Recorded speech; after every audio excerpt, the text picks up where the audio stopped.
BBC news আন্তর্জাতিক সংবাদে আপনাকে স্বাগতম। শুরুতেই সংবাদ শিরোনাম, এরপর বিস্তারিত। মার্কিন অবরোধ যুদ্ধাপরাধের শামিল ইরানের পররাষ্ট্র মন্ত্রণালয়। ইরানে আন্তর্জাতিক বিমান চলাচল শুরু কবে থেকে জানা গেল।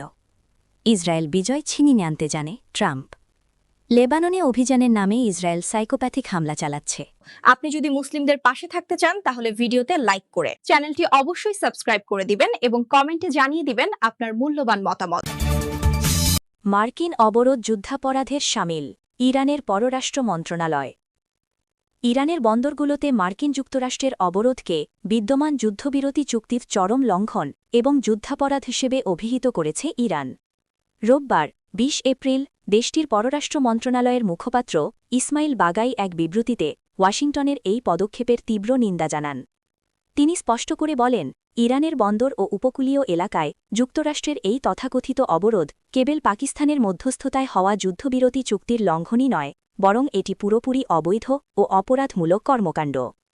সামাজিক যোগাযোগ মাধ্যম এক্সে দেওয়া এক পোস্টে বাগাই উল্লেখ করেন, এই অবরোধ জাতিসংঘ সনদের পরিপন্থী এবং এটি একটি স্পষ্ট আগ্রাসন।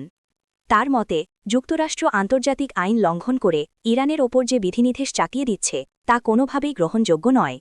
তিনি আরও দাবি করেন, এই অবরোধের মাধ্যমে সাধারণ ইরানি জনগণের ওপর সম্মিলিত শাস্তি চাপিয়ে দেওয়া হচ্ছে, যা আন্তর্জাতিক আইন অনুযায়ী মানবতা বিরোধী অপরাধের পর্যায়ে পড়ে। আপনি যদি মুসলিমদের পাশে থাকতে চান তাহলে ভিডিওতে লাইক করে চ্যানেলটি অবশ্যই সাবস্ক্রাইব করে দিবেন এবং কমেন্টে জানিয়ে দিবেন আপনার মূল্যবান মতামত। ইরান ও যুক্তরাষ্ট্রের মধ্যে বহুল প্রতীক্ষিত দ্বিতীয় দফার শান্তি আলোচনা সামনে রেখে পাকিস্তানের রাজধানী ইসলামাবাদে সাজরব পড়ে গেছে। সংশ্লিষ্ট সূত্রের বরাদে জানা গেছে, আলোচনার উদ্দেশ্যে আজ রোববার ১৯ এপ্রিল ওয়াশিংটনের একটি দল ইসলামাবাদে পৌঁছেছে। আগামী সপ্তাহে এই দুই চিরপ্রতিদ্বন্দ্বী দেশের প্রতিনিধিদের মধ্যে সংলাপ অনুষ্ঠিত হওয়ার কথা রয়েছে, যদিও পাকিস্তান, ইরান বা মার্কিন প্রশাসনের পক্ষ থেকে আনুষ্ঠানিকভাবে এই আলোচনার সময়সূচি এখনও প্রকাশ করা হয়নি। দেশের উচ্চ পর্যায়ের প্রতিনিধিদের আগমনে ফেডারাল রাজধানী নিরাপত্তা ব্যবস্থা নজিরবিহীনভাবে জোরদার করা হয়েছে। ইসলামাবাদ পুলিশ এক বিবৃতিতে জানিয়েছে, পরবর্তী নির্দেশ না দেওয়া পর্যন্ত শহরের রেড জোন এবং বর্ধিত রেড জোন এলাকায় সব ধরনের যান চলাচল সম্পূর্ণ বন্ধ থাকবে। যাতায়াতের জন্য নাগরিকদের বিকল্প পথ ব্যবহারের পরামর্শ দেওয়া হয়েছে। একই সঙ্গে ইসলামাবাদ ও রাওয়ালপিন্ডির জেলা প্রশাসন দুই শহরে সব ধরনের গণপরিবহন ও পণ্যবাহী যান চলাচল স্থগিত ঘোষণা করেছে। কোনো সুনির্দিষ্ট কারণ না দর্শিয়ে জেলা প্রশাসকরা এই নির্দেশ জারি করেছেন এবং নাগরিকদের নিরাপত্তা বাহিনীর সঙ্গে সহযোগিতার আহ্বান। আপনি যদি মুসলিমদের পাশে থাকতে চান তাহলে ভিডিওতে লাইক করে চ্যানেলটি অবশ্যই সাবস্ক্রাইব করে দিবেন এবং কমেন্টে জানিয়ে দিবেন আপনার মূল্যবান মতামত।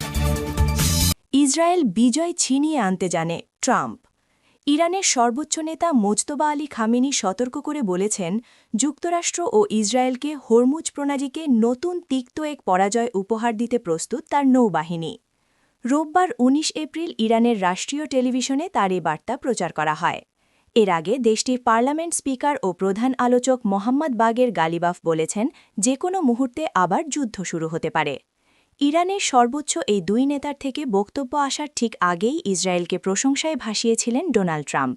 মার্কিন প্রেসিডেন্ট আশাবাদী খুব দ্রুতই এই সংকট কেটে যাবে, তবে এখনও যদিও আলোচনায় কোনো অগ্রগতি দেখা যায়নি। এদিকে ইসরায়েলি গণমাধ্যম সামরিক ও রাজনৈতিক সূত্রের বারাত দিয়ে জানিয়েছে, সম্ভাব্য যুদ্ধবিরতি ভেঙে পড়ার আশঙ্কায় দেশটির সেনাবাহিনীকে সর্বোচ্চ সতর্ক অবস্থায় রাখা হয়েছে। আপনি যদি মুসলিমদের পাশে থাকতে চান তাহলে ভিডিওতে লাইক করে চ্যানেলটি অবশ্যই সাবস্ক্রাইব করে দিবেন এবং কমেন্টে জানিয়ে দিবেন আপনার মূল্যবান মতামত। লেবাননে অভিযানের নামে ইসরায়েল সাইকোপ্যাথিক হামলা চালাচ্ছে। এর আগে গত ৮ এপ্রিল প্রধানমন্ত্রী শাহবাজ শরীফের মধ্যস্থতায় ২ সপ্তাহের যুদ্ধবিরতিটি সম্মত হওয়ার পর ১০ ও ১১ এপ্রিল ইসলামাবাদে প্রথম দফার বৈঠক অনুষ্ঠিত হয়েছিল। গত ২৮ ফেব্রুয়ারি ইসরায়েল ও যুক্তরাষ্ট্রের যৌথ হামলার পর শুরু হওয়া এই যুদ্ধ মধ্যপ্রাচ্যে ব্যাপক অস্থিরতা তৈরি করে। এরপর সেনাপ্রধান ফিল্ড মার্শাল আসিম মনিরের তেহরান সফরের মধ্য দিয়ে পাকিস্তান কূটনৈতিক তৎপরতা চালিয়ে যাচ্ছে। ইরানি পার্লামেন্টের স্পিকার মোহাম্মদ বাঘের গালিবাফ এক টেলিভিশন ভাষণে জানিয়েছেন, ওয়াশিংটনের সাথে আলোচনায় কিছুটা অগ্রগতি হয়েছে, তবে এখনও অনেক মৌলিক বিষয়ে বড় ধরনের দূরত্ব রয়ে গেছে। অন্যদিকে মার্কিন প্রেসিডেন্ট ডোনাল্ড ট্রাম্প জানিয়েছেন যে ইরানের সঙ্গে বর্তমানে খুবই ফলপ্রসূ কথাবার্তা চলছে, তবে তিনি তেহরানকে কোনো ধরনের ব্ল্যাকমেইল করার চেষ্টা থেকে বিরত থাকতে সতর্ক করেছেন। দ্বিতীয় দফার এই আলোচনার মাধ্যমে সংঘাতের একটি স্থায়ী সমাধানের পথ খুঁজছেন বিশ্বনেতারা।